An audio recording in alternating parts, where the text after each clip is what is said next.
Nii, alustame. Mina olen Maarja Übakand ja minuga siin koos on täna Mari Ivask, kes on mulla ökoloog. Ja Mari räägib meile täna, kes toimetavad mullas.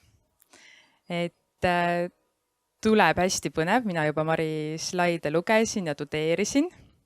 Tihtipeale me mõtleme, et mis see muld siin ikka on, et me näeme ju tegelikkuses taimi, et me ei näe, mis seal maa sees toimub. Ja kui me mulda ka kaevame, siis me pigem vaatame, et kas see muld on, ma ei tea, mis värvi muld on, kas mulla sees on kive ja kas muld on valmis külviks või taimede istutamiseks. Ja võib-olla natuke minu taustast ka, nagu Marile sõna annan, et mina olen kasvanud üles suuresti ühes mahetalus ja ise ka tegutsen põllumajanduses, olen Eesti Noortalunike liige. Ja täna ma julgen küll öelda, et noortalunikele kindlasti pakub huvi mulla elustik ja olustik, sest me saame aru, et mullast tuleb meie saak ja meie sissetulek. Aga nüüd siis anname sõna Marile. Nii, tere kõigepealt. Minu nimi on siis Mari Ivask, nagu öeldud, ja ma tegelikult esindan Tallinna Tehnikaülikooli. Töötan Tallinna Tehnikaülikooli Tartu kolledžis. On niisugune väike asutus ja me tegeleme seal muu hulgas ka mulla elustikuga. Tegeleme mulla elusa poolega. Ja otsapidi olen ma ka Maaülikoolis. Ka Maaülikoolis on see mulla elustiku töörühm nüüd juba täiesti olemas. Nii. Iseenesest olen ma pensionär ja emeriitprofessor, nii et ei ole enam täiskohaga tööl. Mina räägin siis, kes mullas toimetavad. Mul on natuke kahju sellest, et ma valmistasin ette terve loengu, et ma kõigepealt natuke räägin ja lõpus ka natuke räägin, aga vahepeal näitan hästi palju pilte. Nii.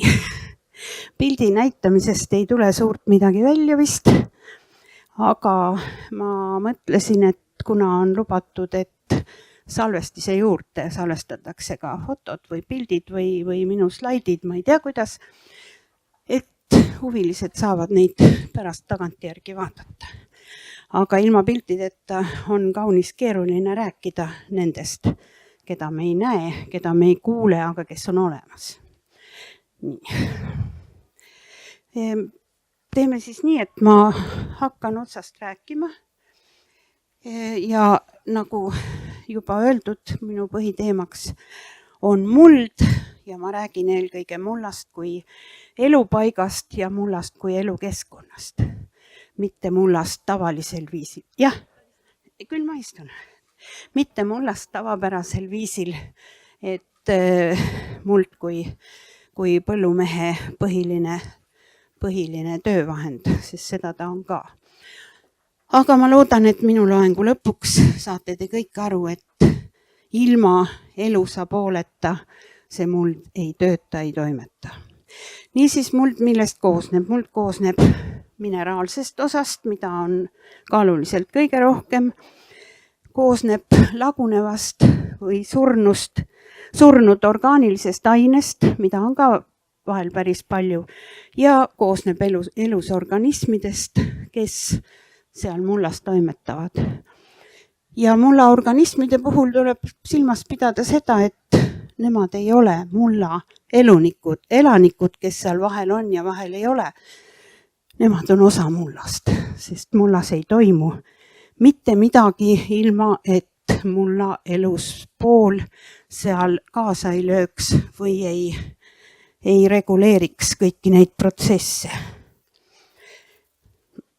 Ja elu mullas on niisugune tore asi, et me ei näe seda, me ei kuule seda, näeme ainult minimaalselt mõnda elukat mullas ja samas toimub seal kogu aeg midagi ja samas see, mis toimub, on hästi oluline nii kohalikus mastaabis, natuke suuremas, aga ka globaalselt. Kõik need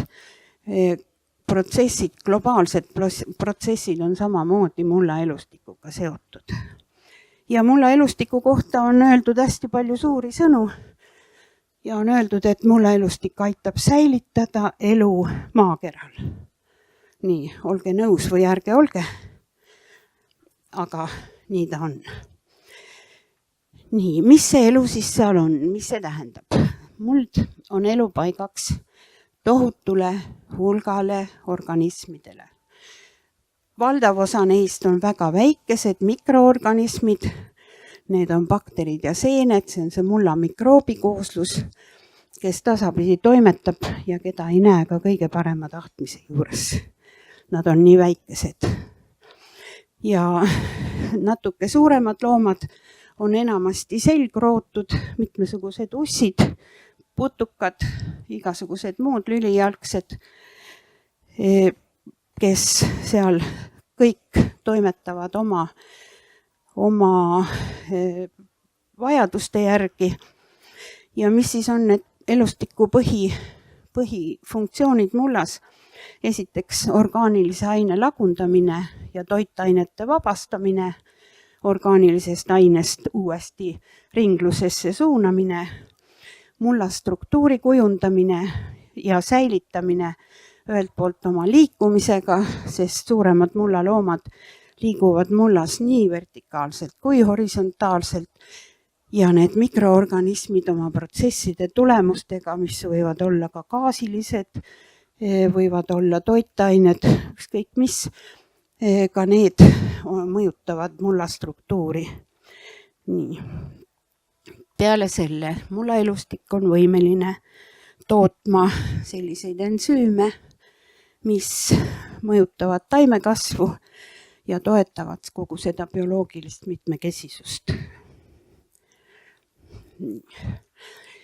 Ja on teada, et mida mitmekesisem ja aktiivsem on mulla elustik, see on nüüd teadustöödest, seda paremini kõik need protsessid toimuvad.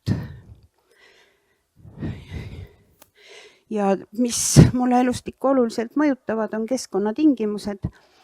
Keskkonnatingimused, mis ühelt poolt on seotud selle paiga asukohaga, ma nüüd istun ka, selle paiga asukohaga ja seotud kliimaga, mulla aluskivimiga, mulla lõimisega, kõik sellised asjad, mis toimuvad meist olenemata ja peale selle saab inimene muuta teadlikult mulla tingimusi kobestamisega, kündmisega, vahekultuuridega ja kõikvõimalike muude põllumajanduslike ja muude võtetega. Ja kui ma olen rääkinud elustikust, aga kui nüüd vaadata mulda tervikuna, kus elustik ei ole mitte juhuslikult seal mullas, vaid on mulla osa, siis mitmed mulla uurijad on öelnud, et muld on tegelikult terviklik organism, kuhu kõik need komponendid kuuluvad. Ja mulda kui organismi iseloomustab üks tunnus, üks omadus ja see on mulla viljakus. Mulla viljakus, mida on raske mõõta, mida on raske mõista, kust ta tuleb ja mis ta on, aga ta on olemas ja mulla viljakuse juures jällegi mulla elustiku osa on hästi tähtis. Mulla elustik kujundab mulla viljakuse suuresti. Nii.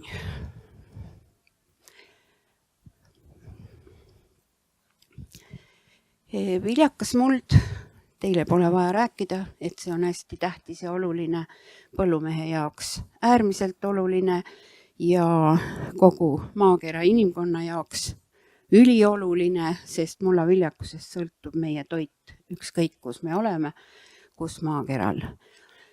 Ja enamasti kogu mulla viljakuse protsessid, kõik mis sinna kuuluvad, on tegelikult läbiviidavad jällegi elustiku poolt, kontrollitud elustiku poolt. Mullas ei toimu mitte midagi, kus ükskõik missugune mulla organismide rühm ei oleks natukenegi seotud.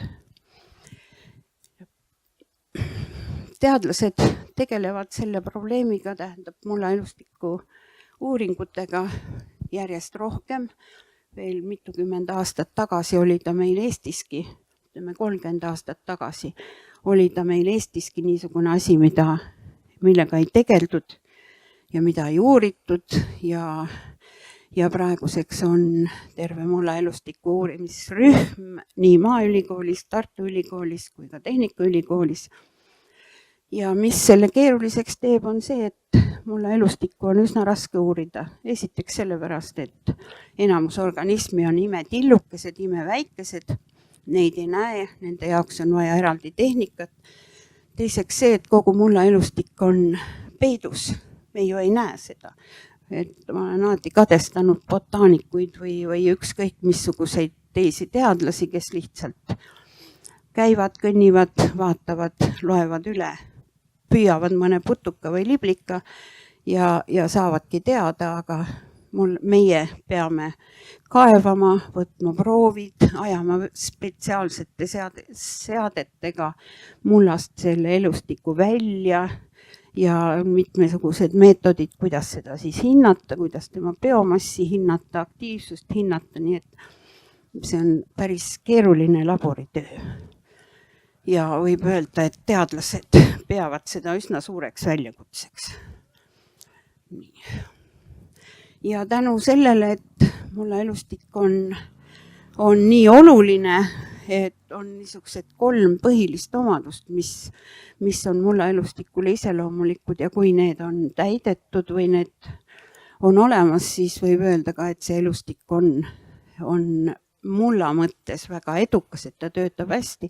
See on esiteks mullaelustiku suur mitmekesisus, teiseks väga suur arvukus, selleks, et kui mingisugune osa elustikust hävib, siis tuleb järgmine osa, kes võtab need üle, kõik need ülesanded. Ja 3. on koostöö, mullaelustiku erinevate organismide tasandite koostöö selliselt, et protsessid toimuvad. Nii. Ja nüüd on mul siin üks pilt, mida te hästi näete. Mitukümmend aastat tagasi üks vihmaussi uurija Inglismaalt, kelle nimi oli Satchel, ühel konverentsil käis selle pildi välja ja tema kirjeldab mullaelustikku kui orkestrit. Kui üks suur orkester, kes mängib mingisugust pala, kus igal organismi rühmal on oma kindel partituur. Ja esimene viiul tema pildi peal või tema joonisel on mullas olev surnud orgaaniline aine, kes määrab siis selle elustiku suuresti ära.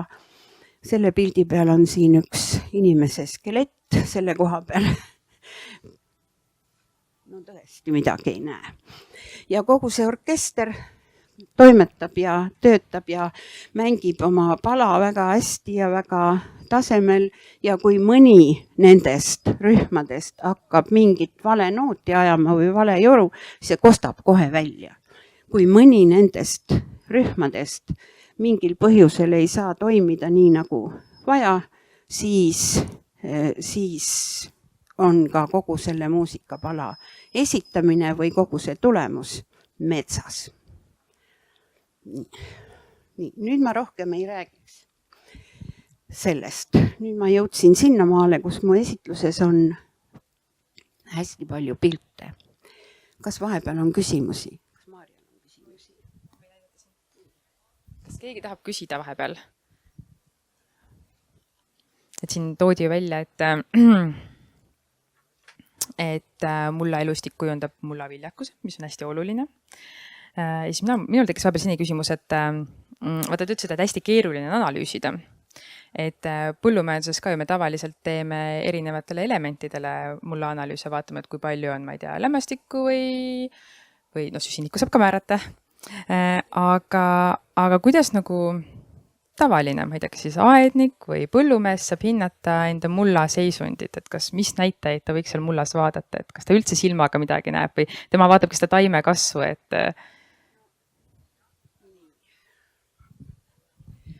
Nii, kuna mina ei ole praktilise põllutööga väga palju kokku puutunud, siis ma räägin ja öelge, kui ma midagi valesti ütlen. Aga tavaline põllumees saab jälgida mida? Kõige tähtsamat mullalooma, kellest ma kohe hakkan rääkima ja kellest on praegu pilt ees. See on vihmauss. kui teil on taimekasv toimib, saagid on korralikud, kui mullas labidaga mulda lüües, natukene mulda kergitades, mullas on ka vihmausse, siis järelikult on selle mulla tingimused vihmaussile sobivad, nad on ka taimele enam-vähem sobivad. Nii, mida rohkem vihmausse, just nimelt neid, kes elavad taimejuurte piirkonnas, kohe räägin, kes nad on, siis võiks tavaline põllumees arvatagi, et see asi on enam-vähem korras. Muidugi on olemas ka laborianalüüsid, et kui asi on tõsisem ja põllumees tahab natuke rohkem teada, siis ta võib viia mullaproovid vastavasse laborisse, kes määrab ära näiteks selle, kuidas toimib mullas olev mikroobikooslus, kui aktiivsed nad on. Mõnel pool isegi määratakse, missugused mikroobid seal elavad. Ma tean, et Maaülikool praegu määrab põllumuldades hoogännalisi, need on hästi väikesed, lülijalgsed, tillukesed, palja silmaga neid ei näe, aga need aetakse sealt lihtsalt mullast välja. Tasapisi õpitakse ka muid mullaloomi hindama meil, aga praegu tundub, et see mulla mikroobikooslus, hoogännalised ja vihmaussid on niisugune kompleks, mida võiks määrata. Aga muidugi vihmaussi saab iga põllumees ise suurepäraselt näha ja öelda. Vihmaussidest ma kohe räägin. Nii, olgu. Et järgmine osa, mis ma tahtsin rääkida, puudutab vihmausse. Ja vihmauss on teatavasti kõige tähtsam mullaorganism, kõige tähtsam mullaloom.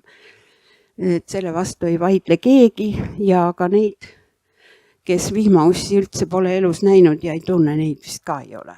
Vihmauss on teada, tuntud loom, palja silmaga näha ja kogu maailmas vihmaussidega on päris palju tööd tehtud.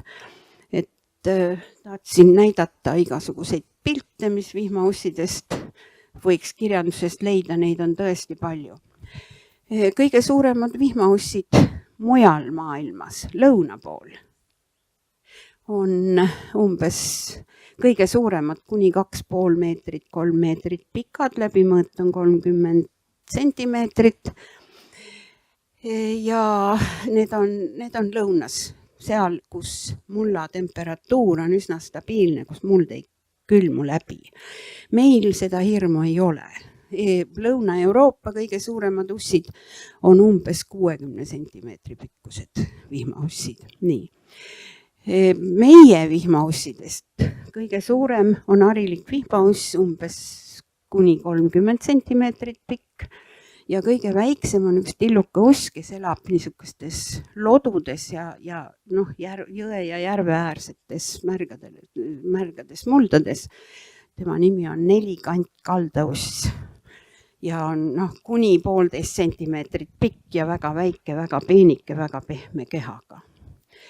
Palju meil üldse vihmausse erinevaid liiki võiks olla?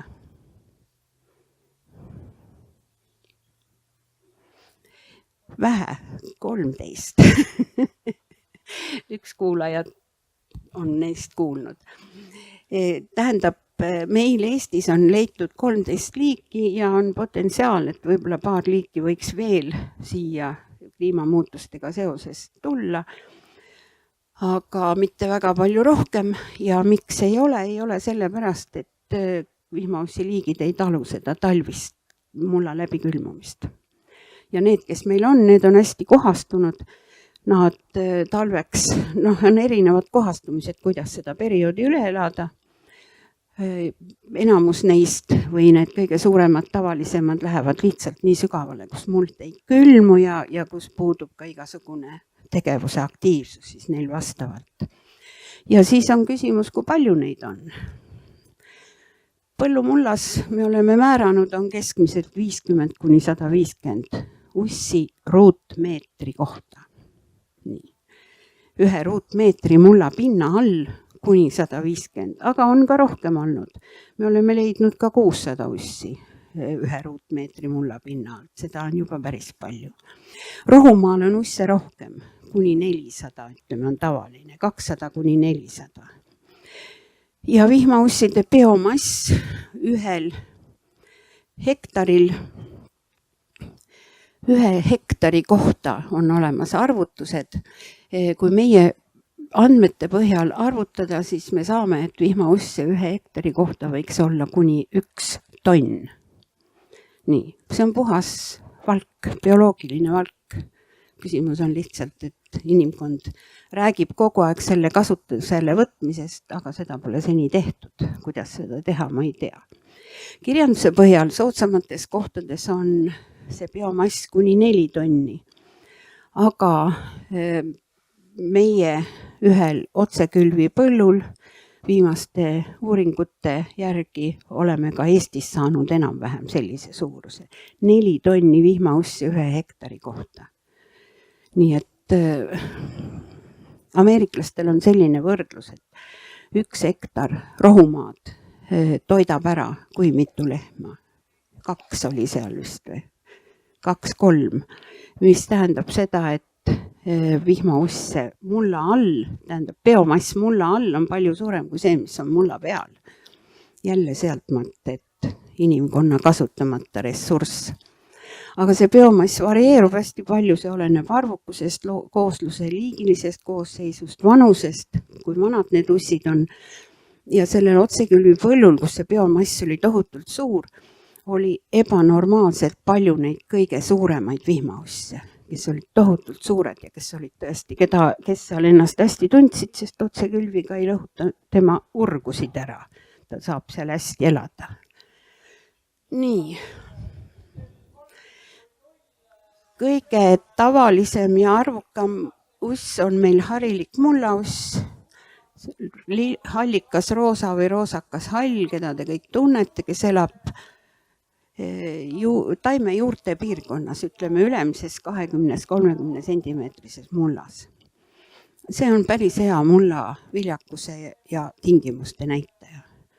Ja see uss on selline, kes on hästi kohastunud ja kes elab hea meelega üsna igasuguses mullas. Oleme leidnud ka seal, kus tõepoolest mulla tingimused isegi ei sobi, siis see harilik mullauss, kui vähegi võimalik, on ka sinna ennast paika pannud. Kõige tavalisem uss.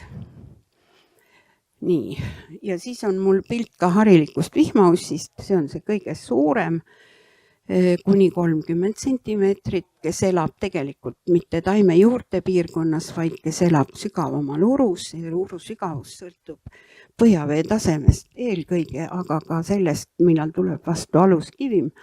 See on kuskil 1,5 meetrit, ütleme 1,5-2 meetrit. Tal on püsiurud maapinnale ja ta käib maapinnal toitumas. Niisugune suur, pika elueaga, väga võimekas uss. Nii, ja siis ma hea meelega tahtsin teile näidata veel seda, et ka meie ussid on väga värvilised. Siin eespool oli üks täiesti sinine lõunamaine vihmauss. Siis mul on pilt, kus on meie roheline vihmauss. Kas keegi kasvatab oma põllu peal rohelist ussi? Rohelist ussi ma olen Eestis. Ekraani pealt ei näe te midagi. Nii. Neid rohelisi usse, nad on mullas, mis on viljakas, mis on niiske taime juurte piirkonnas ja Lõuna-Eestiski ma olen leidnud, aga mul tuleb praegu meelde Räpina kant eelkõige. On seda rohelist. Sest Võrumaal me oleme siin tööd teinud küll, aga rohelist ma väga ei tule ette. Nii, rohelised, meil on roosad ussid, need on küll levinud absoluutselt igal pool. Meil on ka üks sireli lilla uss, see on sinakas soouss, aga tema on karbonaatsete muldade uss ja eelkõige Põhja- ja Lääne-Eestist võib teda leida. Siis on üks kõdus elav vihmauss, kes on lausa peaaegu mustjas, tilluke ja meil on päris mitu liiki, kes elavadki ainult kõdus ja kõdust väga palju üldse allapoole ei lähe, mulla sisse urge ei uurista, aga segavad seda kõdu väga edukalt. Nii. Ja siis on eraldi pilt veel sõnnikuussist, kes on niisugune roosakas punane ja kes sõnnikuunnikutes võiks igal pool kohal olla. Nii. Tahtsin näidata teile, et ussikeha ei ole sile, et ussikeha peal on harjased, et igal ussilülil on 8 harjast ja nende paiknemine on kindel liigi tunnus. Nende harjaste abil ta hoiab ennast urus kinni, kui ta liigub üles ja alla, siis selleks, et ta alla ei vajuks, siis need harjased hoiavad teda uru seinas. Ja kui te leiate mullast väikseid kollaseid sidruunilaadseid tillukesi, 4-5 sentimeetrit pikad munakesed, nad on teravate otstega nagu sidruunikesed, siis need on vihmaussi kookonid, igas kookonis on mõned munad olenevalt liigist, 1 muna, 3 muna kuni 10 isegi öeldakse. Vihmauss, need kookonid jätab endast mulda, rohkem nendega ei tegele ja mingi aja möödudes tulevad sealt väiksed vihmaussid. Nii. Koduloomadena kasvatatakse vihmausse, see on üks vähestest selgrootutest üldse maakeral, kes koduloomana arvesse tuleb ja mis nendega tehakse. Kui te kuulasite siin hommikust loengut kodus kompostimisest, siis ma tean, et räägiti ka vermikompostimisest ehk vihmauss kompostimisest, et on võimalik selline kompostimisviis kodus juurutada, mis on ääretult keskkonnasõbralik ja äärmiselt, kuidas ma ütlen, taimedele kasulik. Mis nõuab muidugi omakorda üksjagu hoolt ja muret, sest vihmauss on päris kõrgelt arenenud loom ja ta tahab süüa, ta tahab niiskust, ta tahab õhku, ta tahab teatud kindlat temperatuuri. pH ei tohi ka väga palju paigast ära minna. Nii et need, kes sellega tegelevad, nad on edukad, aga ei ole meil väga palju neid. Vihmauskomposti müüakse ka aianduspoodides mitmel pool. Üks on see Ussimo firma, Ussimo, kes tegutseb Virtsus ja Kõmsis. Ja siis on üks firma, kes toodab seda vihmaussi sõnniku nime all. Neid võib kõiki kasutada, need on päris head taimedele. Ja vihmausse kasvatatakse ka loomasöödaks ja tehakse sellest valgusööta sigadele, lindudele, aga Eestis ma ei tea küll, et oleks sellist firmat praegu olemas. Ja muidugi kultuuris kasvatamiseks ei sobi mitte iga vihmauss, et mullast võtame ja kohe kasvab, see peab olema selline liik, kes esiteks talub neid tingimusi, kes teiseks on üsna vähenõudlik, kes kiiresti paljuneb, kes kiiresti lagundab ja töötleb, nii et on olemas ka aretised, koduloomade aretised, mitmesugused, mis ka Eestis on levinud, aga looduses nad vastu ei pea. Meil on veel üks uss, 14. liik, kellega tuleb olla ettevaatlik, see on võõrliik ja kus te seda leiate ja näete, kes kalamees on. Nii. Kalameeste poes väikeste karpide sees müüakse vihmausse eri numbri all, eri suuruses, täiskasvanud ussid, noored ussid, igasugused ussid. Kui te lähete kalale nende ussidega, siis ülejääke ei tohiks loodusesse lasta, kuna me neid võõrliiki meie endale ei taha, see ei ole Eesti liik, see on Poolas kasvatatud kultuurliik. Nii, vihmaussi jutt minu poolt kõik, te võite nüüd küsida. Nii, on kellelgi küsimusi vihmausside kohta? Minul on endal üks selline natuke totter küsimus võib-olla, aga ma alati mõtlen sellele, et näiteks, et kui ma kaevan ja vihmauss läheb pooleks, mis siis vihmaussist saab? Kas ta sureb ära või ta jääb ellu? Siis vihmauss sureb ära. Vihmauss jääb ellu ainult siis, kui see kaevamise, see katki tegemise koht on seal üsna saba lähedal. Vihmauss on nii kõrgelt arenenud, ei ole. Mida lihtsam loom, seda paremini ta elab sükest tükeldamist üle. Vihmauss ei ole väga lihtne, tal on olemas ajualge, tal on olemas peaaegu süda, tähendab veresooned, kus on niisugused laiendused, mis pulseerivad ja hoiavad seda vere voolu lülide vahel. Ja kui ta ikka pooleks saab, siis reeglina surevad ära mõlemad pooled, nii esimene pool kui tagumine. Aga mõnedel juhtudel, ja ma olen isegi näinud selliseid vihmausse, kus ilmselt on saba ära lõigatud ja siis ta on sinna asemele kasvatanud mingisuguse moodustise. Nii et põhimõtteliselt on see võimalik, reeglina ei ole. See oleneb jälle liigist, et need vihmaussi eluiga oleneb vihmaussi liigist ja oleneb sellest, missugusesse rühma eluviisi järgi see liik kuulub. Ja need ussid, kes, ma rääkisin, et osa usse elab ainult kõdus ja ei lähe kunagi mulda.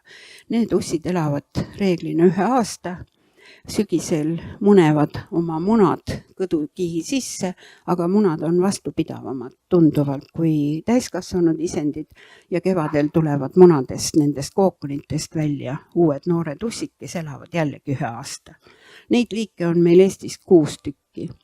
Need, kes elavad taimejuurte vahel, need mullaussid, mitte kaua, 2 aastat maksimaalselt. Vihmaussidel on veel see asi, et vihmausse ju kõik söövad.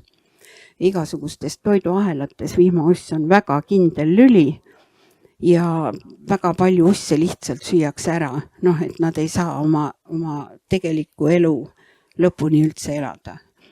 Ja need ussid, kes elavad seal sügaval, need 2 liiki meil on hästi suured ussid, nemad öeldakse isegi 5 aastat, 7 aastat, sest neil on see põgenemise mehhanism väga hästi välja arenenud. Nad hirmus kiiresti, kui neid segada mulla pinnalt, kaovad ära sinna sügavasse urgu ja sealt ei saa keegi kätte. Nii et nemad elavad aastaid.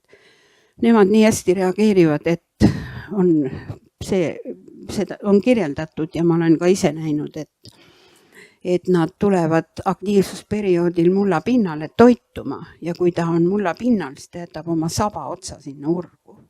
Ja niipea, kui on mingisugune häiring, siis hopsti läheb ta sinna urgu tagasi, tõmbab ennast sabapidi ja kui kõik jääb vaikseks, siis ta niipea välja ei tule. Ta on nii palju tark, siis ta niipea välja ei tule. Üks kalamees rääkis seda, et mis jama see on, et öösel käib ööusse korjamas ja ussid tõmbavad ennast kõik alla, mulla sisse ja mitte keegi enam välja ei tule, järgmine öö ei ole ühtegi ussi. See on see efekt, et uss ei ole rumal, uss kaitseb ennast. On veel vahepeal küsimusi tekkinud? Ja mina küsiksin ikkagi seda ka veel, et me rääkisime, et vihmaussil on kompost oluline, et tal oleks midagi süüa, ta sööb taimejäänuseid peamiselt. Et need põhilised tegevused, et vihmaussi kodus hoida, põhimõtteliselt me oleme ka rääkinud sellest, mulla harimine on halb, aga samas, kui me eelnevalt vestlesime, et siis te ütlesite, et jällegi, et kui väga palju otsekülvi teha, et siis võib see ka nagu halvasti mõjuda. Et mis oleks sellised nagu, ma ei tea, head soovitused nii koduaia pidajatele kui ka siis põllumeestele, et kuidas vihmausside arvukust kasvatada? Nii, ma kogu oma loenguga tahan jõuda sinna maale, et kuidas mulla elustikku soodustada, et kõik, mis on hea mullale, kõik on hea ka mulla elustikule. Põllumees teab väga hästi, mis on mullale hea. Orgaaniline aine, piisavalt niiskust, piisavalt õhustatust ja mitte mingisuguseid lisaaineid sinna panna. Siis elab ka elustik, vohab elustik ja tunneb hästi. Kui nüüd otsekülviga juhtub see, et aastaid on otsekülvi tehtud ühe põllu peal, siis võib juhtuda, et see põllu mulla ülemine kiht muutub liiga tihedaks. Ja me oleme näinud, et siis kaovad ära mõned loomad, ka vihmaussid jäävad vähemaks, seal on tillukesed, lülijalgsed, hookännalised, kes lausa ülemisest kihist ära kaovad, siis aitab võib-olla läbikündmine korraks või ühesõnaga õhustamine mullas peab olema piisavalt õhku. Aga suured ussid on ise parajad kobestajad. Kui suured vihmaussid on arvukalt põllus, siis nad kobestavad seda põldu ja väga edukalt. Nii horisontaalses mõttes kui vertikaalses mõttes ja loovad seda õhustatust ise.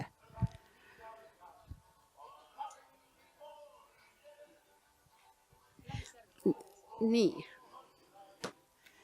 Siis ma lähen edasi järgmise teema juurde ja nüüd ma räägiks kõigist muudest mullaloomadest ja organismidest, kes mullas elavad. Vihmaussidest praegu rohkem ei räägi. Ja kes seal mullas elavad, et vähemalt sama tähtis mullaorganismide rühm, kui on vihmauss, on ka mulla mikroobi kooslus, mullamikroobid, mullabakterid ja mullaseened. Nendega on nüüd nii, et neid ei näe mitte mingi hinnaga mullas. Isegi väga suure suurendusega on neid väga raske näha. Need nõuavad erivarustust. Ja sinna kuuluvad bakterid, kiirikbakterid, endise nimega aktinomütseedid. Nii, seal on arhebakterid ehk arhed, seal on seened, mikroseened, seal on mikrovetikad. No vetika koha pealt küsite kohe, et kuidas vetikas mullas elab, sest vetikas on tegelikult fotosünteesiv organism, aga mulla ülemistes kihtides, kus natukenegi valgust on, seal nad elavad üsna edukalt. Ja nüüd nendest arvukusest rääkides on nii, et nende arvukus küündib miljoniteni näiteks 1 grammis mullas. Ma ei räägi siin ruutmeetrist, sest neid arve lihtsalt me ei kujuta ette. Aga 1 gramm kuiva mulda ma olen ükskord ära kaalunud tudengitele näidanud. See on niisugune keskmine hernetera suurune muld keskelt läbi. Ja sellises herneteras võiks olla kuni miljon, kuni mitu miljonit või veel rohkem neid pisikesi organisme. Täpsemalt ei oska ma praegu öelda, määrame küll ka mikroopset süsinikku ja määrame nende aktiivsust, aga see kõik on kaudsete meetoditega ja täpselt selle teadmisega tulebki elada. Ja mullas on nad üsna ebaühtlased, seal kus on toitu, kus on orgaanilisi jäätmeid, seal on neid ka rohkem ja seal kus orgaanikat ei ole, seal on mulla mikroobe vähem. Ja kui orgaanika satub mulda, siis hakkavad nad kohe hästi kiiresti paljunema ja nende ülesanne on orgaaniliste ainete lagundamine, see lõpplagundamine, keeruliste orgaaniliste molekulide lagundamine selliseks lihtsateks molekulideks, lämmastik, fosfor, kaalium selliseks, et nad uuesti taimede poolt saaks üles võetud. Kirjanduses on nimetatud neid ka keemilisteks insenerideks, ühesõnaga nemad teevad selle lagundamise lõpuosa.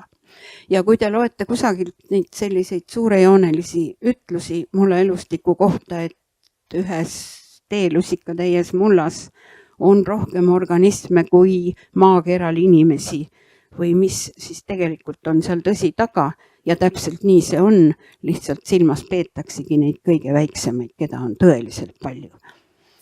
Nii, ja tähtsus on neil tohutult suur. Kui mullas ei ole mikroorganisme, siis seal ei toimu midagi, seal ei toimu seda lagundamist, seda viimast. Aga reeglina niisugust mulda ei ole. Reeglina on nad ikkagi igal pool olemas, vähem aktiivsed või rohkem aktiivsed, aga on olemas. Nii, lisaks mikroobidele on mullas ka väikesi mikroloomi. Loomsed, kui mikroobid on kõik sellised, kes ei ole loomsed organismid, siis on olemas ka mikroloomad, mikroorganismid, kes elavad mullavees, kes söövad neid baktereid ja seeni, kes reguleerivad nende arvukust sellega ja neid on samamoodi sadades tuhandetes grammi kohta ja ei ole neid keegi väga täpselt vist kunagi ka lugenud. Ja nende tähtsus on see, et esiteks nad reguleerivad mikroobide arvukust, aga teiseks, kuna nad on väga tundlikud mulla tingimuste suhtes, mulla pH suhtes, mulla soolsuse suhtes, saasteainete suhtes, siis neid kasutatakse hästi palju mulla seisundi hindamisel indikaatororganismidena, indikaatorliigina määratakse neid, nende arvukust, nende liigilist koosseisu, seal on hästi palju erinevaid liike ja selle põhjal tehakse järeldusi mulla seisundi ja mulla seisundi muutuste kohta. Eriti praegusel ajal, kus see igasugune saaste, õhusaaste ja kõik muu mulda nii palju mõjutab, on see üksjagu väga tähtis. Ja kui nüüd mikromaailmast natuke edasi minna, siis järgmine osa organismidest, kellest ma hea meelega räägin, keda ma olen ka mikroskoobi all saanud palju vaadata, on mulla lestad ja mulla hoogännalised. Jällegi on nii, et ega palja silmaga neid väljas ei näe. Kaevate mulda ja ei kujuta ette, et iga läbi teie mullaga sadades, tuhandetes neid väikseid loomakesi seal kas kaob kiiresti peitu, hüppab eemale või ükskõik, mis nad seal teevad. Nad on sellised, kelle keha pikkus on seal võib-olla 0,1–0,2 millimeetrit. Ja kuna enamus on tumedad, siis nad kaovad sinna mulla sisse lihtsalt ära. Mikrolülialgsed, nende nimed tähendab üks suur rühm on hooghännalised, kes elavad mulla õhus juba, mitte enam mulla vees, kes toituvad väga palju mullas olevatest seentest, see mikroobikoosluse osast, mullabakteritest ja mullaorgaanikast. Neid on nii mullas kui mulla peal ja osa hoogännalisi elab ka taimkattel, tähendab mullataimedel rohu sees. Kui võtta väga suur suurendus, siis vaadake vahel, vaadake te kindlasti näete. Ja mullalestad, tohutult mitmekesine rühm, seal on nii orgaanikast toitujaid kui taimetoidulisi, kui ka röövlesti, kes toituvad teistest lestadest. Ja nemad samamoodi seal mullas teevad seda oma muusikat, seda oma partituuri, aga põllumees on osanud ka neid ära kasutada, sest röövlestasid kasutatakse ju taimekaitses. On võimalik röövlesta preparaate osta näiteks kasvuhoonekarilase tõrjumiseks. Nii, ma ei tea, kas teil on kokkupuuteid. Et niisuke võimalus on täiesti olemas, et see röövlest on pandud inimese teenistusse. See on tilluke loomake, seda ei näe, seda tuleks lihtsalt osta, lasta kasvuhoonesse lahti ja imetleda, kuidas teatud aja pärast kõik kahjurid on kadunud. Ja kui palju neid võib olla ruutmeetri kohta kirjanduse järgi 50 000 kuni 100 000 looma. Eestis ei ole lestade kohta vist küll niisugust uuringut tehtud, aga hoogännaliste kohta küll ja neid on siin tuhandetes, mitte kümnetes tuhandetes, sest meie tingimused ei ole muu maailmaga võrreldes nii väga head. Ja hoogännaliste kohta ma oskan küll öelda otsekülvi põldude seire tulemuste põhjal, et pikalt otsekülvi režiimiga põldudel hoogännaliste arvukus ülemistest kihtidest väheneb, sellepärast, et õhku jääb puudu. Nemad tahavad mulla õhku saada. Ja kui õhku ei ole, siis nad ka ei ela. Aga alumistes kihtides nad peavad natuke kauem vastu. Pealegi alumistes kihtides, ütleme seal kuskil 15–20 sentimeetrit, on ka sellised liigid, kelle nõudlus õhustatuse järgi on natuke väiksem kui ülemistel. Jälle niisugune asi, mille järgi saab seda seisundit hinnata. Nii, pilte on siin ka piisavalt, nii et kui te kunagi jõuate piltideni, siis vaadake ja imetlege. Nii, lähen edasi natukene veel suuremate loomade juurde ja need on nüüd selliseid, keda põllumees ilmselt ka on näinud ja ma ei tea, kas tunneb just, aga vähemasti teab. Reeglina loetakse selle suure fauna, makrofauna hulka kõik need loomad, kelle keha pikkus on üle 2 millimeetri. Nii, üle 2 millimeetri, see tähendab silmaga nähtavad, silmaga hoomatavad. Ja nad elavad maapinnal, mulla ülemises kihis, elavad kõdus ja mõni neist liigub ka sügavamale mulda. Ja kes siia siis kuuluvad? Suuremad lülijalgsed, kelle arvukus iseenesest ei ole suur, aga kes on aktiivsed tänu oma suurusele ja tegevusele. Siia kuuluvad näiteks 100-jalgsed, 1000-jalgsed, kakandid, ämblikud, nälkjad ja teod ja muidugi tohutu mitmekesine putukate armee. Nii. Kõik on tuttavad loomad. Nii. Ja mõtlesin, et kuidas seda mitmekesisust siin esitada paremini ja esitasin ta piltide peal selliselt, et tõin eraldi välja taimtoidulised loomad. Need on juba loomad kõik, siin võib rääkida loomadest. Taimtoidulised loomad ja loomtoidulised ehk röövloomad. Taimtoidulised loomad lagundavad orgaanilist ainet. Enamasti mullapinna peal, seal kõdukihis ja kõiki neid taimejäänuseid, mis põllu peale kukuvad ja langevad. Hästi suur osa on siin putukavastsetel. Paljud putukad munevad oma munad mulda, seal arenevad väikesed ussikesed ja üks osa nendest sööb taimejäänuseid. Nii. See tähendab seda, et nad on samamoodi lagundajad, nad töötavad selle sama lagundamisprotsessi heaks, lihtsalt nad lagundavad natuke teisel tasemel kui mikroobid, nad tükeldavad, närivad, viivad tükikesi kaugemale sellest kohast, kus see taimejäänus oli tekkinud. Nii, aga tükeldamisega saab see tükeldamise pind palju suurem, kui ta alguses oli. Kui neid jäätmeid on palju ja väiksed, siis see pind on väga suur, aga pinna peale tulevad mikroobid, kes lagundavad edasi. Nii et need suuremad loomad, need taimtoidulised loomad tegelikult aitavad lagunemisele kaasa selle oma tükeldamise ja sellega. Nad söövad, tükeldavad, aga jätavad väga palju maha. Ja muidugi teine asi on see, mis on käinud läbi looma, see on ka vihmaussidega niimoodi.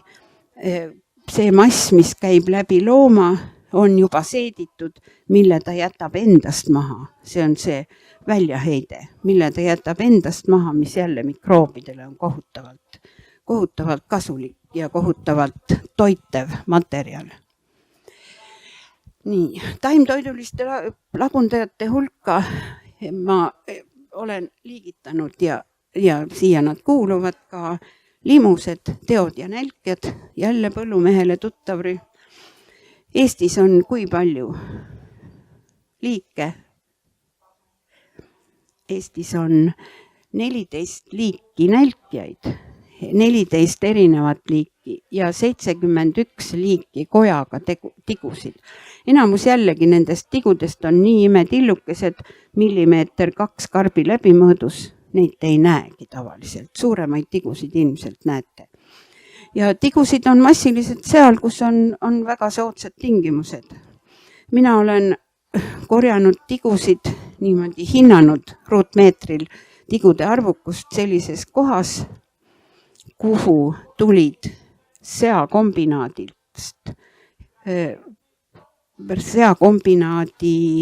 heitvesi, kus oli vari, sest seal oli lepik ja kus olid vanad järvesetted. See tähendab, tigudel oli koja ehitamiseks piisavalt materjali ja seal me lugesime kiritigusid, kui siin Eestis mingi 20 aastat tagasi oli tohutu paanika, et kiriteod sigivad hästi kiiresti surnuaedades igal pool. Sealt ma leidsin ühelt ruutmeetrilt 680 tigu. 680, päris hästi. Tavaliselt neid nii palju ei ole.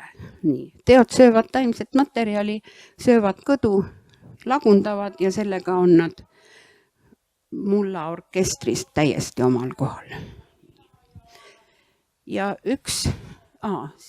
siis tulevad kakandid. Ma ei tea, kui palju põllumees kakanditega kokku puutub. Kakand elab kõdus. Kõdus ja kakand on tegelikult mitte putukas ega hulkjalgne kakand on vähk, väike vähiline. Ja keldrikakand on ikka tuttav, kes elab niisketes keldrites. Aga nad on jälle puhtalt taimsel orgaanilisel materjalil. Põhineb nende toitumine, kellelegi nad liiga ei tee, ilusad väikesed loomakesed, Eestis on neid kokku 15 liiki ja keldris elab neist mingi 4-5 liiki kindlasti. Tähtis on niiskus, aga selles mulla keskkonnas on kakand hästi kasulik sellepärast, et ta on suhteliselt suur ja aktiivselt liikuv. Ta kobestab mulda. Ta teeb mullas oma käike, liigub ringi, sabistab, tükeldab seda orgaanilist ainet ja suurendab mulla õhustatust päris kõvasti. Nii et kui te leiate ainult kasulikud, mitte midagi pole pahasti. Nii, siis veel üks loom, 1000-jalgne. Suur, mitu sentimeetrit enamasti pikk, kuni 4 sentimeetrit pikk. Selline, kuidas ma ütlen, ümmarguse läbimõõduga, tugevate kehakatetega, pisikeste jalgadega, iga lüli all on 2 paari, see tähendab 4 jalga ja nendega ta sibab. Ja kus teda leiab, ikka jälle niiske kõdu seest. Nii, põldude peal on meil levinud ka üks liik ja teda on päris palju, eriti otsekülvpõldudel, aga midagi paha ta seal ei tee. Eestikeelseid nimesid ei ole, jään täiesti vastuse võlgu. Aga Eestis on 1000-jalgseid kokku umbes 30 liiki ja kõik nad toituvad kõdust. Suurem osa on küll metsakõdu liigid, aga on rohumaa liigid ja üks liik on hästi hea meelega põldudele viidud selles kõdu kihis või kui põllule jääb põhku maha näiteks, siis ta sinna sisse kohe läheb ja seda põhku hakkab usinasti tükeldama. Nii, taimtoidulistest putukatest, neid on palju. Mõtlesin, et mis ma teile räägin ja tõin siia ainult ühe liigi, see on kaerasori. Kas sellega on juba Võrumaal probleemid? Ei ole. Ma tean, et Peipsi ümber on teda päris palju. Piirissaarel on ta suur nuhtlus ja veel siit-sealt ikkagi tuleb. Ta on liivase mulla liik, liiva sees elab ja sööb taimejuuri. Tema täidab oma osa, sööb taimejuuri, aga põllumeest see vist väga ei rõõmusta. Ma tean, Piirissaarel inimesed käisid neid püüdmas ja hävitamas, need, kellel seal olid põllud 1 aasta ja kirjeldasid seda väga, väga aktiivselt. Nii. Ma lähen nüüd röövloomade juurde, kas on küsimusi? Röövloomadest ka natukene. Osa selgrootuid mullas on sellised, kes söövad teisi loomi. Ja kes nad siis on? 100-jalgsed, kui 1000-jalgsetest juba rääkisime, et nad on kõik taimtoidulised, siis 100-jalgsed ehk 100-jalgsed on tegelikult õige öelda, on loomtoidulised ja kuigi nad on mingil moel evolutsiooniliselt sarnased ja neid koos enamasti käsitletakse, sellest on aru saada juba nende eluviisist, kui 1000-jalgsed taimtoidulised, kui neid ärritada, siis nad lähevad aeglaselt ära või keeravad ennast kerasse ja üldse kuskile ei lähe, siis need 100-jalgsed, niipea kui te avastate, ta kaob kohe. Ta on väga kiire liikumisega, väga aktiivne ja sööb mullas kõiki neid, kellest jõud üle käib.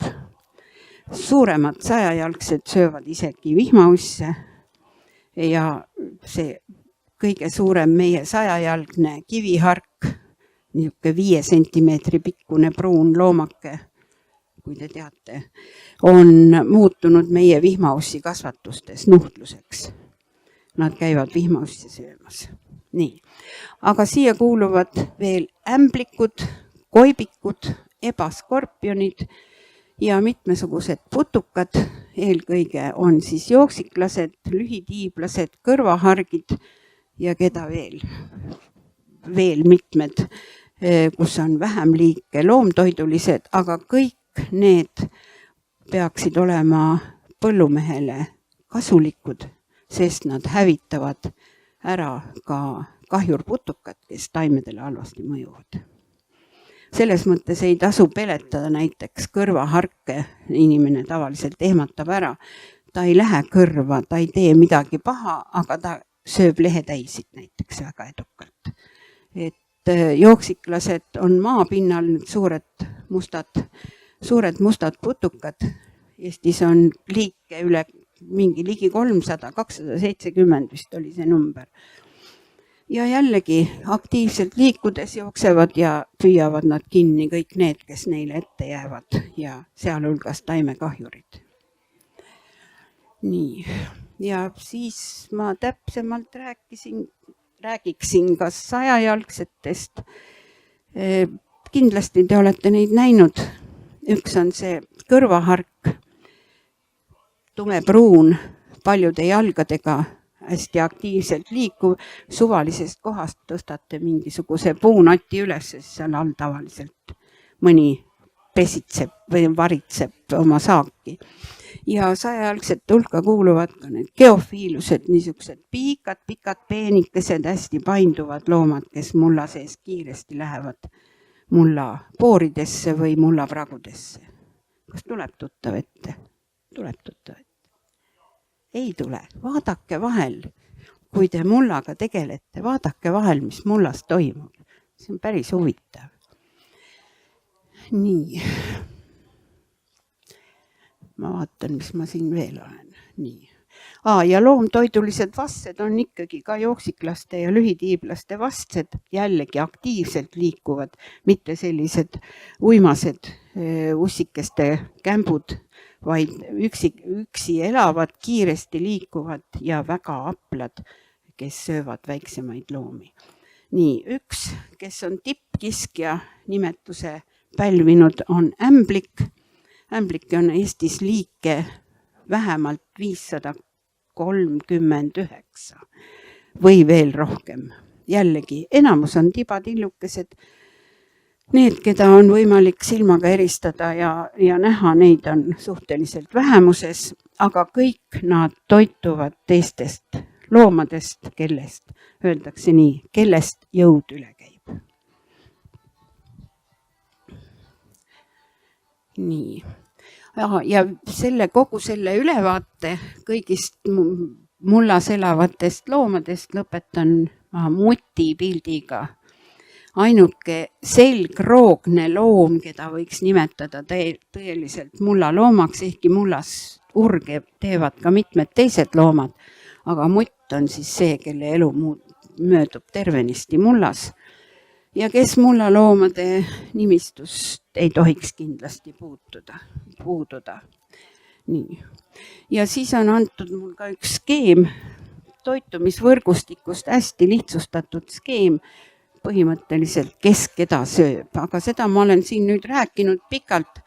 Orgaaniline aine, need, kes toituvad orgaanilisest ainest, need, kes toituvad nendest loomadest, järgmine aste ja siis need tippkiskjad, kes omakorda kõige loomsemast ainest toituvad. Nii. Kas on küsimusi?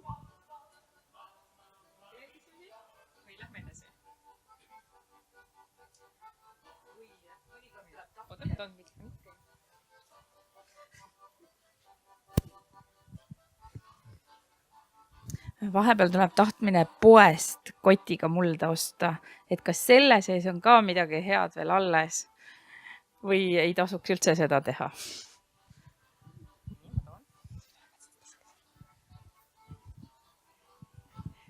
selle sees on kõik kasulik olemas, sest inimene on sinna selle kõik pannud ja orgaanikat on ka piisavalt palju, nii et tasub osta küll minu meelest.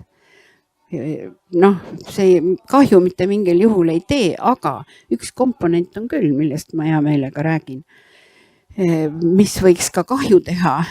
Meil üks tudeng tegi oma töö ja töö teemaks oli selliste poes müüdavate muldade, nii kotimullad kui ka istikute juures olevad mullad, nende muldade uurimine, et näha, kes seal elab. Et kas seal ka keegi elab, sest teoreetiliselt peaks need olema ju igasugustest loomadest vabastatud ja tühjad. Ja ta tegi seda vähemalt 60, enam-vähem 60 erinevat mulda, mida ta uuris. Ta leidis nendest muldadest kokku tuhandetes hoogennalisi, tuhandetes lesti. Need on need, keda keegi ei näe. Ja ta leidis sealt ka suuremaid loomi ja me saime sealt Eesti liikide nimekirja päris mitu uut liiki juurde, mida meil pole kunagi olnud ja mis ongi selle mullaga ilmselt sisse toodud. Seal oli 1000 jalgseid paar liiki ja üks putukaliik, keda Eestis polnud leitud. Nii et elustiku seisukohalt ma oleks natuke ettevaatlik ja jälgiks, kust see muld pärit on ja mis seal on. Aga midagi muud halba seal küll ei ole. See elustiku asi teeb natuke murelikuks, sest meil on praegu ju kliimamuutuste aeg, kliima muutub kiiresti. Me ei tea, mismoodi liigid sellele reageerivad ja kui toome siia mingite istikutega sisse mingisuguse 1000-jalgse liigi, siis kuidas ta reageerib meie mullas? Tal ei ole õiged tingimused. Tõenäoliselt ta sureb ära, aga kui kliima muutub kogu aeg, siis need tingimused muutuvad kehvaks ka meie omadele liikidele. Ja mõnes kohas äkki see võõrliik selgub, et saab hoopis paremini hakkama. Ja tulemuseks on meie oma fauna häving, mis asendub hoopis võõraste liikidega. Kuidas nemad suhestuvad omavahel kõigi teiste mulla loomadega, kõigi teiste mullaorganismidega ja mis sellest asjast üldse välja tuleb, kui seda orkestrit silmas pidades. Kui me toome orkestrisse mingisuguse täitsa uue pilli juurde, siis tuleb ta kõigepealt sobitada ja me ei tea midagi, mis sest välja tuleb. See on see, mis natuke hirmutab.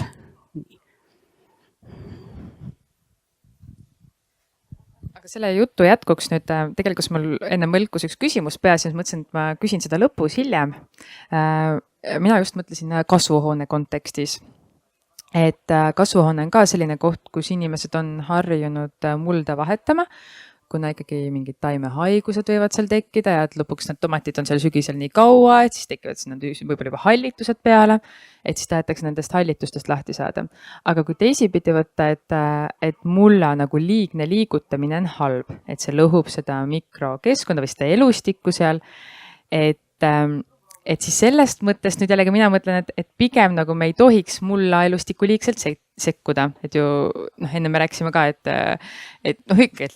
liigne harimine on halb, et seda on juba siin korduvalt olnud eelkõige küll süsiniku kao tõttu, aga kuidas siis sellega on?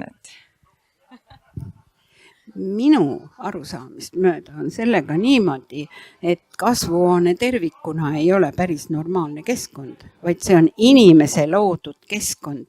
Ja kui inimene loob ühe keskkonna, siis ta peab selle keskkonna eest hoolitsema.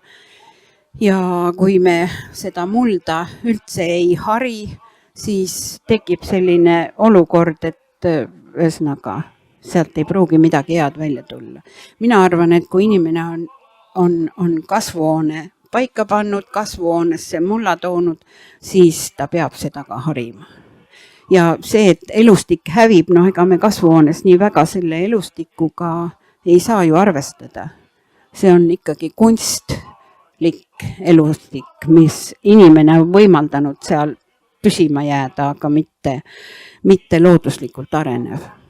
Nii et mina soovitan küll kasvuhoones korralikult harida, korralikult mulda vahetada. nagunii ei ole seal looduslikke. Tähendab, looduslikud protsessid on nad täpselt nii palju, kui nad on, aga ei saa ainult nende peale loota.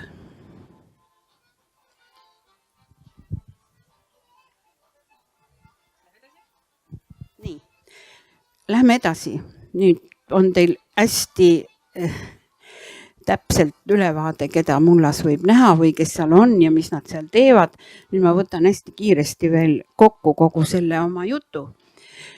Ja tahan lihtsalt öelda, et mulla elustikule põllumees tavaliselt tähelepanu eriti ei pööra, on nii.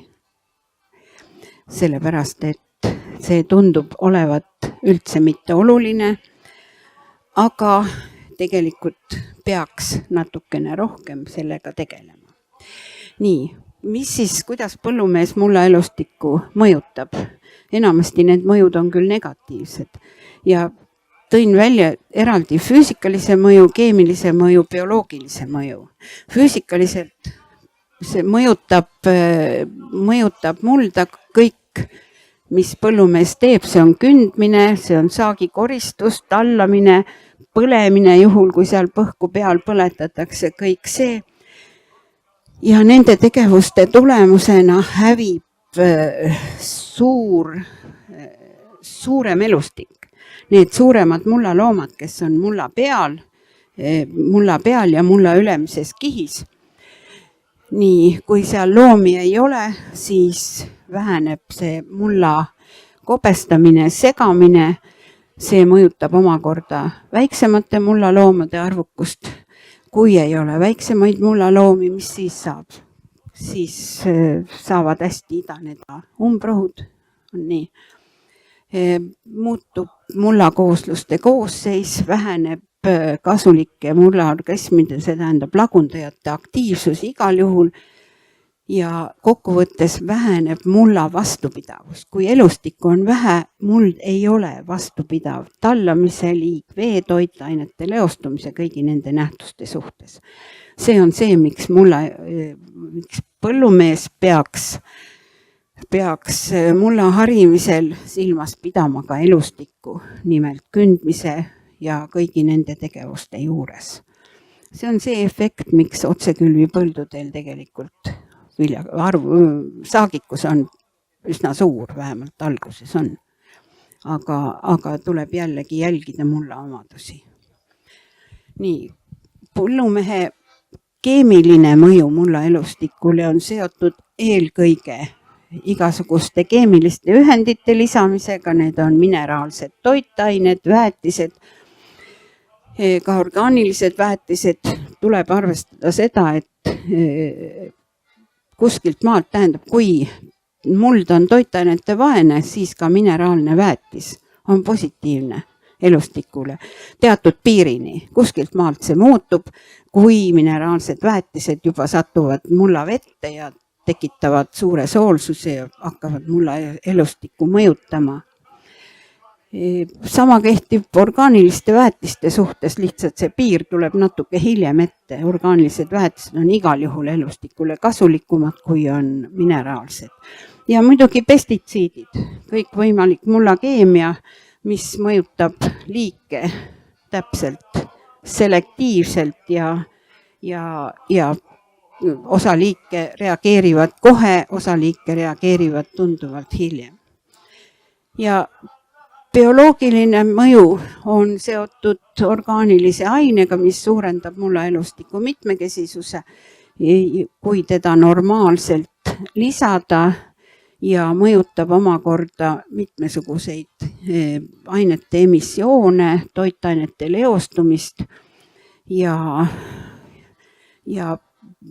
ühesõnaga bioloogiline mõju orgaanilise aine lisamisel suurendab protsesside kiiruseid, intensiivsuseid, aktiivsuseid, aga vähendab elustiku mitmekesisust. Ja kokkuvõttes mahepõllumajanduse suhtes tahaks paar sõna öelda ka positiivselt, et mahepõllumajandus on see, mis rõhub tasakaalustatud aineringlusele.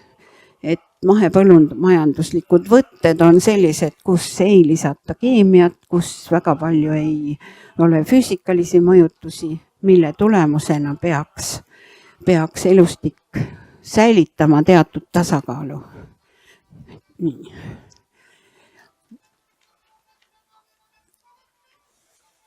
Ja ega ma väga palju rohkem ei tahakski rääkida. Nii palju veel, et Eesti seadusandluses kaitstakse kõiki asju, aga mulla kohta ei ole vist küll ühtegi seadust. Ei ole või? Ei ole vist. Jah, mullakaitse ja seda ei ole ka rahvusvaheliselt ehkki Euroopa Liidus nüüd mullakaitse direktiiv nüüd jällegi on lauale võetud ja sellest räägitakse. Aga muld on loodusressurss, mulda tuleb kaitsta. Oleme õnnelikud, et see on meil olemas ja mulla elustiku kaitsest rääkides.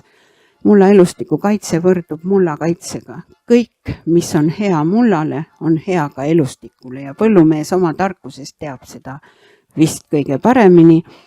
Ja ei tohi ära unustada, et mulla kaitse on keskkonnakaitse üks osa tavaliselt. Eesti tingimustes ja käsitluses seda tavaliselt ei arvestata, ehkki juba räägitakse sellest, et ka mulla kaitse peaks olema sätestatud. Ja kui mullas ei ole elustikku, üks tarkuse sõna veel viimaselt slaidilt, kui mullas ei ole elustikku, siis ta on elustikuta muld ehk eluta muld. Eluta muld võrdub surnud muld ja seal ei toimu mitte midagi. Nii. Tänan, mina lõpetan küsimusi.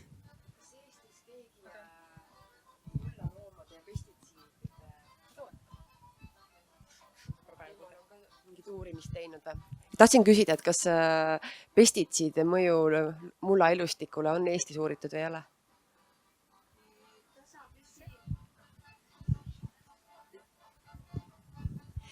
Natuke ikka on siin-seal ja ma tean, et need uurimisasutused, eelkõige Saku, kes tegeleb ju põllumajanduse poolega. Saku, see on endise nimega Põllumajandusuuringute Keskus, METK.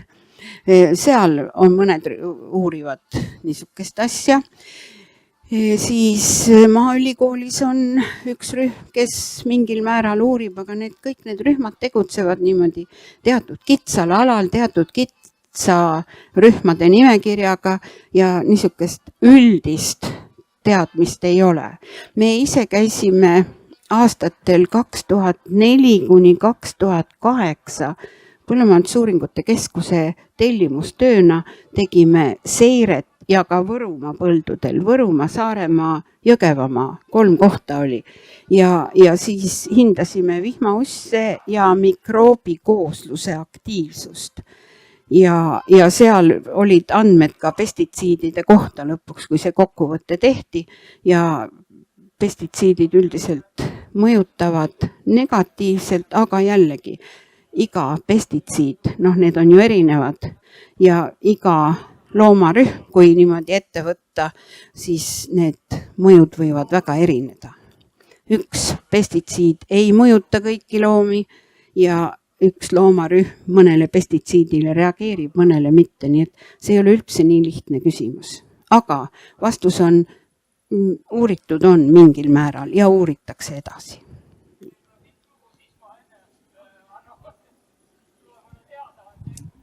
On veel publikust küsimus? Jaa, nii kohe toon teile mikrofoni.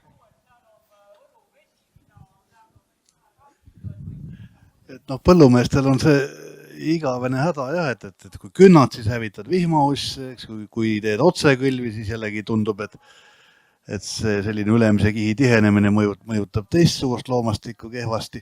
Aga tahtsin sellise ühe väga vana nähtuse kohta, mida siin Lõuna-Eestis kasutati palju, oli see kütise tegemine. Ehk siis ei põletatud mitte alet, vaid need nii-öelda mättad, turvad koguti kokku ja neid siis tasapisi mullaga kattes põletati. Ja see nagu mõjus mullaviljakust tõstvalt niimoodi sajandite jooksul väga kõvasti. Et just need talude südamaad on just kütisega viljakaks tehtud. Et mis seal siis nagu see, ühest küljest oli küll tuli, aga nagu talumees tollel arvas, et see ka nagu soojendab mulda või midagi sellist. see on minu jaoks päris keeruline küsimus. Ma mõtlen praegu seda, et ta ei teinud ju seda kogu põllu pinna peal või koht üksi. Jah, nii, sellega ilmselt hävitati mättaid ära, sellega tõenäoliselt lagundati kiiremini mitmesugust orgaanikat, tõenäoliselt selle läbi hävisid vihmaussid, vähemalt osa, kindlasti, kui ma mõtlen elustiku peale. Aga küllap see kuidagi siis muutis mikroobikoosluse aktiivsemaks, niisugune tõuge selle termo ja soojuse ja kõigega. Ja kui mulla mikroobikooslus on aktiivne, siis lähevad ka protsessid aktiivseks. No ma oskan ainult seda, et ma ei tea, ütlen ausalt. Seda pole ka keegi vist ju. Ja seda ka ei tehta ja seda pole uuritud, aga ma arvan, et umbes nii oli, sest mikroobikooslus, kes seal mättalise maa all oli, kui ta sai mingisuguse temperatuuriga mingisuguse häiringu, aga selles mõttes positiivselt, kui see soojus mõjus hästi, kui see oli niisugusel ajal tehtud, siis ta hakkas aktiivsemalt tööle, hakkas aktiivsemalt lagundama ja lagundas orgaanikat, tõstis toitainete sisaldust. Ainuke mõte. Ja need mättad ise on ju samamoodi orgaanika, rohumättad. Jah, nii, sest põletamisega need elusosa sellest juurest suri ära, sai surnud orgaaniline aine, aga see on jälle lagundajatele märksa suupärasem kui elusad juurikad. Nii et see kõik kokku võis olla positiivne, eriti kui praktika seda näitab.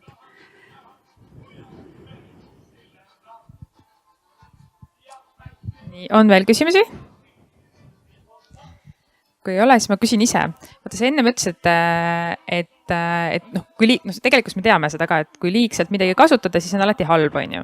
Et mis on see lagi, siis kas on nagu mõõdetud kuidagi kilogrammides, et mis on lagi mineraalväetiste puhul ja orgaanilise väetise puhul või see jälle varieerub selle mulla seisust juba eelnevalt, et siis peab tajuma, et mis see nüüd on, et kui palju ma seda väetan. Et tihtipeale on talunik vaatab, et okei, saaki ei tule, nii järgmine aasta panen väetist rohkem ja kui ikka ei tule, võib-olla oli põud on ja ülejärgmine aasta panen veel rohkem, et äkki nüüd hakkab tulema. Aga täna me juba siin kuulsime, et kui mulla elustik ei ole korras, mulla elustik ei ole terve, siis tegelikkuses taim ei ole võimeline neid toitaineid omastama. Ehk siis taimed saaks toitaineid omastada, tal on vaja neid erinevaid miljoneid mikroorganisme, mis selle mullas on. Aga siiski on mingid kilod, ei ole? Ei ole mingeid kilosid. See sõltub kõigepealt sellest, mis muld on, mis mullatüüp on, mis piirkonnas põld on, kas on savimullad, liivmullad, mingid vahepealsed mullad, võib-olla hoopis turvamullad, mis on orgaanikat täis. Sõltub sellest, sõltub niiskusest, ühesõnaga sõltub kõigest. Ja siin on põllumehe enda tarkus on võimalik mõõta muidugi, tähendab teha mullaproovid, mõõta kõiki neid üksikuid elemente mullas, kui palju neid on siis vastavalt arvutada ja juurde panna. See on kõik, mis ma oskan öelda.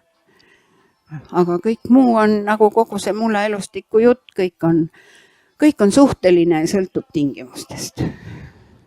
Mulla elustiku uuringuid ei ole ju tegelikult veel praktikasse viidud. See ma jään täiesti teoreetiliseks ja see praktiline külg, see tahaks väga arendada veel.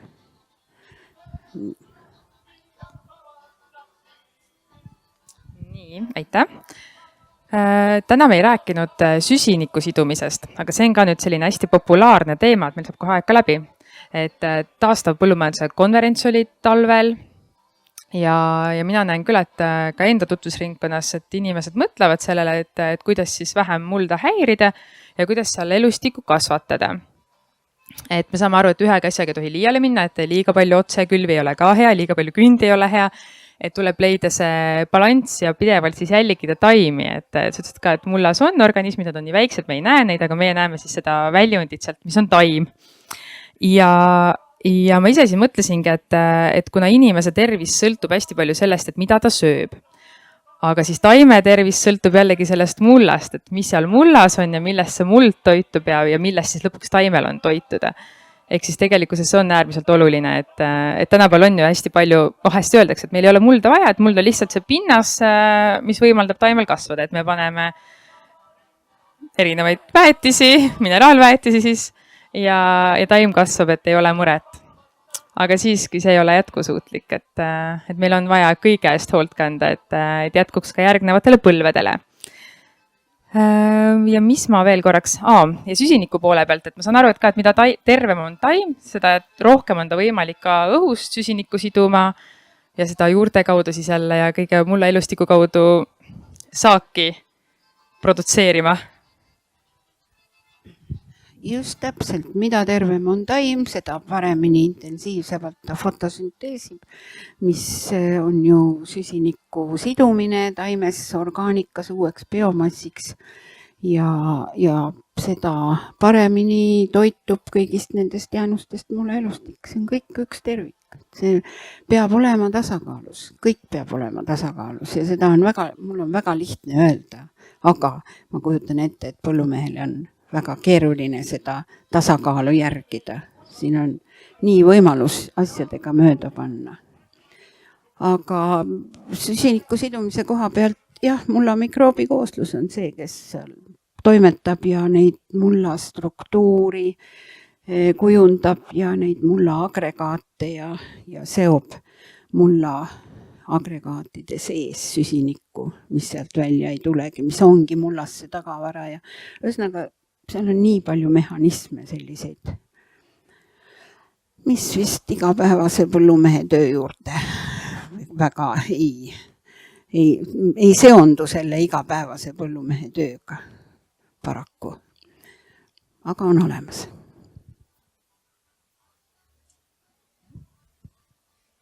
Nii, ja nüüd on aeg on sedamaal, et meie lõpetame. Minul oli väga tore ja huvitav, mina sain targemaks. Ma loodan, et teil oli ka tore ja huvitav. Ja meie ütleme vist aitäh. Aitäh kuulajatele, et te vastu pidasite ja mul on hästi kahju, et ma ei saanud teile näidata oma mustmiljon pilti, mis mul tegelikult siin arvutis on. Iga loomarühma kohta on mul ka siin pildid ja skeemid ja asjad, aga kuna on lubatud, et need salvestuse juurde lähevad pildid ka, siis ma arvan, et huvilised saavad neid vaadata. Nii, aitäh!